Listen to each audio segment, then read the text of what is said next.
doorashooda ay wax qabtaan idiguna wadanka wax la wada ogol hal qabto marka waxay dheen biri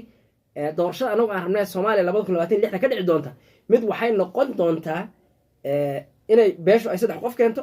qof aan kala baxan ma fahanti waxay dheen biri hadana waxaan rabnaa inaan sii joogno 25 sano na xukunka inaan rabnaa marka waxaan ku idhi shirkad baatiin shirkad ayaa tiin baa idhi shirkadna anaga nama xukumayso hadalka Axmed ku saxsan yahay horta shidow waa la yaab arinta Axmedow oo sheegayo horta saddex qofood keen hal aan kala baxo Axmedow dadka soo baray xamse baro oo ninkii oo u fududeeyay ana Muqdisho jooga maanta waxa la yiri wixii isku heysay macnaha hadda ay isku heysay wixii anaga ugu heysay isku heysay wiilkii gabadhi cuntada la isku daray Axmedow wixii maxal la xamse bare iyo asaga isku hayeen ayaa hadda ay isku hayaan marka horena waxa Axmedow waxa dhahay saddexni isoo saar midaan kala baxay marka Axmedow khabiir badan wax baray dad badan wax baray waxa kamid ah Sida Cabdullaahi Dan wuxuu baray sida loo soo laabto oo kuraasta loo xirto baarlamaan ku ogal loo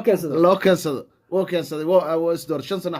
Siciidana soo galay Axmedowna wadada oo jeexa hadda jeexan marka xasan sheekh khibrad inuu ka hela u malaysa meeshan intaas ay keen midaan kala baxay filan la yaqaanay ma ahan laakiin Axmedow waa keenay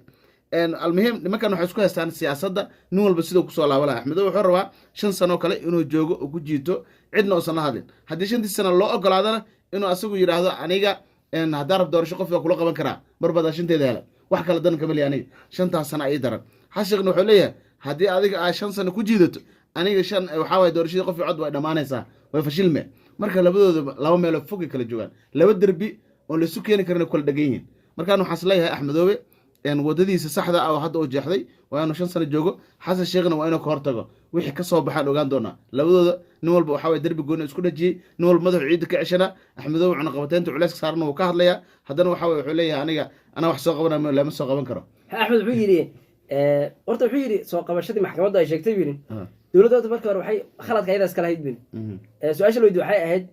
soo qabashada madaxweyne maamul goboleed iyo keer federaal hawada la sumar marnayo soo kama fiicnaan sumcad ahaan in la aamuso maadaama ay tahay wadanka ay sumcad xoog keenayso madaxweyne oo leeyahay maamul goboleed soo qabanaya iyo madaxweyne dhahay anoo soo qabanaya Soomaaliska lagu ciyaaray ma noqonta marka wuxuu yiri gardarrada ayaga iska lahaa tabartooda ma inuu ogin inay soo qaban karin ogiine waxay marka media soo galiyeen buri laakiin soo qabashada hadda Axmedow meesha ma taagno dawladana hadda waa soo qabanayna kuma cilin arinta waagaraas ka booliska uga fashilan dawladda way aamustay laakiin Axmedow dhowr mar soo hadlay oo dawladda eedeynaayo dhahayo wali dulmiga wadaan waana qabateen waana saaran tahay culeysyo badan Axmedow la kulmaya laakiin culeysyada waxa ka fiican dadku markay isku dhacaan way heshiyaan Axmedow iyo xasan sheekh inta isbalasa gooni ay u heshiyaan ay wax isku fahmaan ka fiican ilaa nin walba wuxuu ku leeyahay darbiga markuu isku dhajiyo ana saani ana amiir anta amiir ana amiir ma shaqeyso adduunku waa la isku tanaasula waxa arkaysaa nin oo reesaare ka amadan hada Ingiriisku kale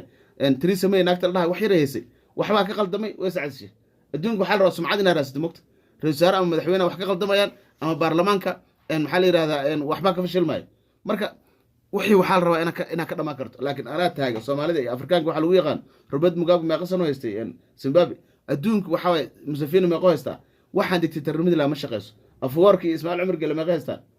agto dictatornimada wax ma tarayso waxaan leeyahay hala tanaasulo xasan sheekhna guriga ha iska daayo Axmedowna 15 sano soo cunaa iska daayo xasan sheekhna 10 sano oo yaraa ama 9 sano soo cunay baasha iska daayo dhulka ha dhigaan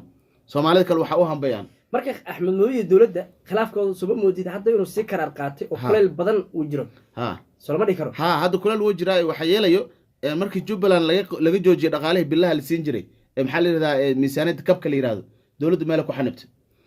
waxa kale oo jirto mashaariicda NGO-yada iyo waxyaabaha laga faa'iideysan jiray iyo wixii dadka gargaarka loo geyn jiray way xaniban yihiin waxa kale oo xaniban safarada tooska ah ee maamulka Jubbaland intay baxaan gobolada iyo wadamada kale ku tagi jireen way xaniban yihiin marka Jubbaland go'doon ay ku jirtaa go'doonkaas marka waxay haysataa garab Imaaraadka Carabta haysta Axmedow Imaaraadka Carabta dhaqaale oo soo xabilay oo Kenya ku soo shubay oo la rabay in Muqdisho lagu shubay ma Kismaayo jirtay dhaqaalihiina waxa way dawladda xayirta hadana wixii marka Axmedow